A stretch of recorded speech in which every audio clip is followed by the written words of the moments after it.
हिंदी में यूपीएससी की तैयारी से संबंधित प्रोग्राम्स को देखने के लिए सब्सक्राइब करें स्टडी IQ IAS हिंदी। नमस्कार, बहुत बहुत स्वागत है आप सभी का स्टडी IQ IAS हिंदी में। मेरा नाम है अतुल जैन। अगर मैं आपको ये चित्र दिखाऊं, जो ये फोटो आपको अभी आपके स्क्रीन पर दिख रही है, तो आपको लगेगा कि कुछ लोग जो हैं जो भाई एक नदी में घूम रहे हैं। और भाई नदी में जैसे आमतौर पे आप देखते हैं कहीं भी अगर किसी भी निवास स्थान के आसपास कोई नदी होती है तो लोग जो है वहां पर अक्सर घूमने फिरने अपने मनोरंजन के लिए या फिर अपने पर्यटन के लिए आते हैं। तो एक बड़ी सामान्य जैसी तस्वीर आपको नजर आएगी, लेकिन यह तस्वीर सामान्य नहीं है। ये तस्वीर शायद जो लोग आपको इस चित्र में दिखाई दे रहे हैं, ये कुछ 30-40 लोग, मेरे ख्याल से कितने 20-25 लोग हैं अगर हम इनको देखें तो। ये जो चित्र है बेटा, ये जिस ट्राइब का चित्र है, जिस जनजाति का चित्र है, उसका नाम है मास्को पिरो। और ये मास्को पिरो जनजाति का दुनिया के इतिहास का पहला चित्र है। आप सुनकर थोड़ा हैरानी हुई कि नहीं हुई कि क्या ऐसी भी कोई जनजाति दुनिया में संभव है जिसका आज तक कोई फोटोग्राफिक एविडेंस नहीं है, जिसका कभी कोई फोटो नहीं खींचा गया? तो उसका जवाब है हां। और वो जनजाति है ये जिसका चित्र फाइनली आज मैं आपको दिखा रहा हूं। इसका नाम है मास्को पिरो। ये पेरू में पाई जाती है। दक्षिण अमेरिका का जो देश है पेरू, वहां पर यह पाई जाती है। बेहद ज्यादा अलग थलग एकाकी रहने वाली यह जनजाति है और आमतौर पे इसका कोई चित्र कहीं उपलब्ध नहीं होता, क्योंकि यह किसी भी अन्य जनजाति के साथ या किसी भी वर्ग के साथ किसी भी तरह का इंटरैक्शन, किसी भी तरह का संपर्क जो है नहीं रखती है। लेकिन अभी हाल ही में एक बड़ी अद्भुत चीज हुई, बड़ी अनोखी चीज हुई कि इस जनजाति के लोग जो हैं अपने ठिकानों से बाहर निकले, अपने ठिकानों के पास जो नदी है वहां पर ये भ्रमण करते हुए पाए गए और उनके कुछ चित्र खींचे गए। एक छोटा सा 45 सेकंड का वीडियो भी इनका आया है, 45-50 सेकंड का, जो कि सोशल मीडिया पर सर्कुलेट हो रहा है और बताया जा रहा है कि वो इस जनजाति का शायद पहला एविडेंस है, पहला कैमरा पे होने का सबूत है जो हमको मिला है। ठीक है, तो ये जनजाति कहां रहती है, क्या करती है, क्या इसके प्रमुख लक्षण हैं और ऐसा क्या हुआ है कि ये बाहर आए हैं, इनके बारे में हम चर्चा करेंगे। लेकिन उसके पहले आपको बता दूं कि भाई हमारा प्रतिज्ञा बैच जो है, जो कि हमारा P2I बैच है, वो आज सुबह 8 बजे से शुरू हो चुका है। रोज 3 घंटे की live class, mentorship, daily practice questions, pre और मेंस के क्वेश्चंस का रोजाना आपको समाधान मिलेगा, फीडबैक मिलेगा। प्री मेंस की टेस्ट सीरीज 18 किताबें आपके घर पे, और साथ के साथ अगर आप प्री क्वालिफाई करते हैं तो 2 ऑफर आपके सामने हैं। पहला ये कि आपको हम दोनों मिलेंगे, आपको कि आपको हम दिल्ली बुलाएंगे, आपका रहना खाना पढ़ना सब कुछ जो है बिल्कुल निःशुल्क होगा। और दूसरा, जो आपसे फीस ली गई है यानी कि 27,999 जो आप अगर AJ लाइव कोड लगाएंगे तो आपको देना पड़ेगा, ये पूरी फीस आपको रिफंड कर दी जाएगी। तो भाई आपको बिल्कुल पूरी तरह से ये कोर्स निःशुल्क मिलेगा। अगर आप प्री क्वालिफाई कर पाते हैं तो बिल्कुल समय मत लगाइए, AJ लाइव कोड लगाकर आज ही इस बैच से जुड़िए और अपनी तैयारी को एक सही आकार प्रदान कीजिए। चलिए, तो सबसे पहले मैं आपको बताता हूं कि ये जो जनजाति है मास्को पिरो, ये कहां पाई जाती है, जिसका चित्र मैं आपको दिखा रहा हूं। तो आप यहां पर देख सकते हैं कि ये जो आपको मानचित्र दिख रहा है ये पेरू का दिख रहा है। और ये पेरू के मानचित्र में आप देख सकते हैं यहां पर कि पेरू के दक्षिणी पूर्वी भाग में आपको ये नजर आएगा।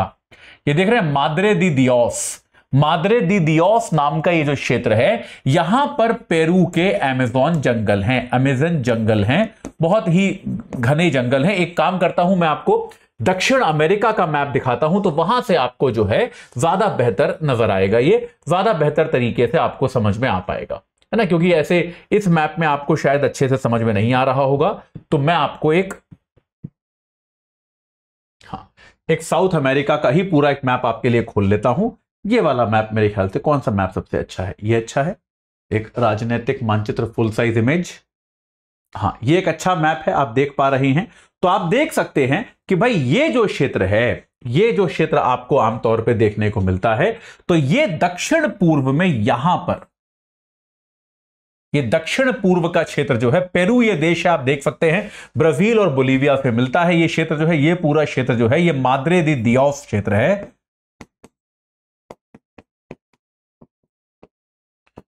और इस क्षेत्र में आमतौर पर क्या है, घने जंगल हैं, अमेज़न के घने जंगल हैं। ठीक है, और इन अमेज़न जंगलों के अंदर ये जो ट्राइब है, ये ट्राइब आमतौर पे निवास करती है, जिसका नाम है मास्को पीरो। और ये मास्को पीरो जनजाति, जैसा कि आपको मैंने बताया, दुनिया की सबसे ज्यादा प्राइवेट, दुनिया की सबसे ज्यादा निजी जनजाति मानी जाती है, क्योंकि इसका बाहरी दुनिया से किसी प्रकार का कोई इंटरैक्शन यहां पर नहीं माना जाता। आमतौर पर यह, इसके बारे में हम जानते हैं। अब चलिए एनडीटीवी का जो आर्टिकल मैं आपको दिखा रहा था, एक बार उसी की तरफ चलते हैं और उसके जरिए देखते हैं कि इस मामले में क्या इन्होंने कहने की कोशिश करी है। तो भाई कुछ इस प्रकार की जनजाति जो है मास्को पीरो, उसके जरिए ऐसे चित्र निकल के आए हैं कि अपनी टेरिटरी से ये लोग बाहर निकले हैं और यहां पर जो है एक रिवर बैंक पर, एक नदी के तट पर ये आराम करते हुए पाए गए हैं। लेकिन एक बहुत बड़ी चिंता भी यहां पर सामने आती है कि भाई अगर ये लोग अब तक ऐसे एकाकी रहते थे, तो अब ऐसा क्या हो गया कि उनको बाहर निकलना पड़ा।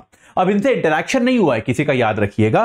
तो जब इनके साथ किसी का इंटरैक्शन नहीं हुआ है, तो इसके बारे में केवल अनुमान लगाया जा सकता है और यह अनुमान काफी हद तक एक्यूरेट हो सकता है, क्योंकि जिस क्षेत्र में ये लोग रहते हैं उस क्षेत्र में क्या हो रहा है कि भाई यहां पर हो रही है लॉगिंग एक्टिविटी। एक फेनामैड नाम की एक लोकल इंडिजीनियस राइट ग्रुप है, उसने कहा है कि यहां पर लॉगिंग एक्टिविटी हो रही है। लॉगिंग एक्टिविटी मतलब लकड़ी की कटाई। तो जिस क्षेत्र में अमेज़न जंगल में जहां पर ये रहते हैं, चूंकि वहां पर टिम्बर बहुत है, लकड़ी बहुत है, तो वहां पर लकड़ी की कटाई का व्यापार जो है, व्यवसाय बहुत तेजी से चल रहा है। और इस कारण से क्या हो रहा है, ऐसा प्रतीत होता है कि ये मास्को पीरो जो ट्राइब है, इसको अपने घरों से बाहर निकलना पड़ा है। ऐसा नहीं हुआ कि अपनी इच्छा से घूमने के लिए बाहर आ गए, क्योंकि ये बहुत निजी ट्राइब है, आमतौर पर कभी बाहर निकले नहीं। लेकिन अब अगर आप जिन पेड़ों के बीच में ये रहते हैं, जिन पेड़ों के आसपास इनके घर हैं, इनके खाने पीने के संसाधन हैं, अगर उन पेड़ों को काट दिया जाएगा, तो निश्चित तौर पे ये नए ठिकानों को ढूंढने के लिए, नई जगहों को ढूंढने के लिए, नए जो हम कहते हैं नए संसाधनों को ढूंढने के लिए ये लोग बाहर आएंगे। तो ऐसा ही प्रतीत होता है कि ये जो लॉगिंग एक्टिविटी है, ये जो लकड़ी काटने की एक्टिविटी है, इसके कारण ये लोग अपने अड्डे से बाहर निकले हैं, अपने क्षेत्र से बाहर निकले हैं। अब ये वीडियो मुझे पता नहीं यहां पर चल पाएगा कि नहीं चल पाएगा, आप देख सकते हैं। चलिए ये वीडियो भी आप देख सकते हैं। ये मास्को पीरो लोग जो है, ये अनएडिटेड वीडियो है। सर्वाइवल नाम का, सर्वाइवल इंटरनेशनल नाम का एक एनजीओ है, उनका ये ग्रुप है, आप देख सकते हैं। तो ये आप देखिए, आप यहां पर देख सकते हैं कि एक यहां पर उन्होंने कंपनियों के नाम भी लिखे हैं कि वो कंपनियां जो यहां पर लकड़ियां काट रही हैं और लकड़ियों को काट कर यहां पे जनजाति का जो जीवन है उसको परेशान करने की कोशिश कर रही हैं, जिसके कारण क्या हो रहा है, ये जनजाति के लोग जो हैं उनको बाहर निकलकर आना पड़ रहा है। आप ये वीडियो देख सकते हैं कि किस प्रकार से ये लोग जो हैं, ये इन लोगों को बाहर निकल के आना पड़ रहा है। तो अब भाई सोचने की बात यह है कि करीब 50 के आसपास, 50 से ज्यादा लोग जो हैं वो इस जगहों पर देखे गए हैं। और यहां पर जो है, अब आप बता सकते हैं, देखिए यहां पे जो सर्वाइवल इंटरनेशनल है उसने ये भी कहा है कि एक कोई कंपनी है जिसका नाम है कैलेनिफ ताहुमानू, जिसने करीब इस क्षेत्र में 200 किलोमीटर का हाईवे रोड बनाया है, ताकि लकड़ी काटने वाले ट्रक और लकड़ियों को ट्रांसपोर्ट करने वाले ट्रक जो है वो आसानी से आ जा सके। तो इससे आप अनुमान लगा सकते हैं कि इस क्षेत्र में लकड़ियों की कटाई कितनी तेजी से चल रही है। और निश्चित तौर पे इससे इस जनजाति का जीवन जो है, इस जनजाति का अस्तित्व जो है वो संकट में आ जाएगा। देखिए दुनिया में बहुत तरह की विविधता है, तो ये अपने आप में बहुत आवश्यक है कि उस विविधता को बरकरार करके रखा जाए। और यह भी बहुत आवश्यक है कि जनजातियों की जो संस्कृति है, जनजातियों का जो रहने का तरीका है, उसको बचाकर रखा जाए, उसको किसी ना किसी प्रकार से जो है संरक्षित रखा जाए। तो इसमें यह बात बहुत जरूरी है कि मास्को पीरो की ये जो घटना हो रही है मास्को पीरो जनजाति के साथ, ये एक बहुत बड़ी चुनौती है और इस प्रकार की गतिविधियों पर रोक लगनी चाहिए, या फिर कम से कम इन्हें नियंत्रित किया जाना चाहिए, ताकि वहां पर जो जनजातियां रहती हैं उनका जीवन प्रभावित ना होने पाए। ठीक है, चलिए तो अभी के लिए इतना ही। मास्को पीरो जनजाति के बारे में कुछ भी नया होता है तो मैं आपको बताऊंगा। याद रखिएगा, जनजातियों से जुड़े हुए सवाल यूपीएससी में अक्सर पूछे जाते हैं। ये कहां पाई जाती है, ये क्या करती हैं, ये ना कौन से क्षेत्र में मिलती है, कौन सी भाषा बोलती है। पीरो नाम की भाषा ये जनजाति बोलती है। मास्को पीरो में जो पीरो है वही पीरो भाषा।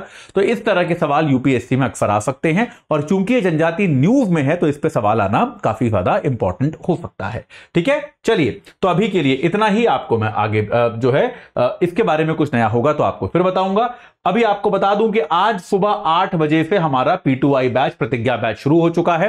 बाकी सारे P2I के जो ऑफरिंग है वो आपको मिलते ही मिलते हैं। साथ के साथ अगर आप प्री क्वालिफाई कर लेते हैं तो आपको दी गई सारी फीस आपको हम रिफंड कर देते हैं। तो एजे लाइव कोड लगा के 27,999 में इस बैच से आज ही जुड़िए और अपनी तैयारी को एक सही आकार प्रदान कीजिए। इस चर्चा से जुड़ने के लिए आप सभी का बहुत बहुत धन्यवाद। हिंदी में यूपीएससी की तैयारी से संबंधित प्रोग्राम्स को देखने के लिए सब्सक्राइब करें स्टडी IQ IAS हिंदी।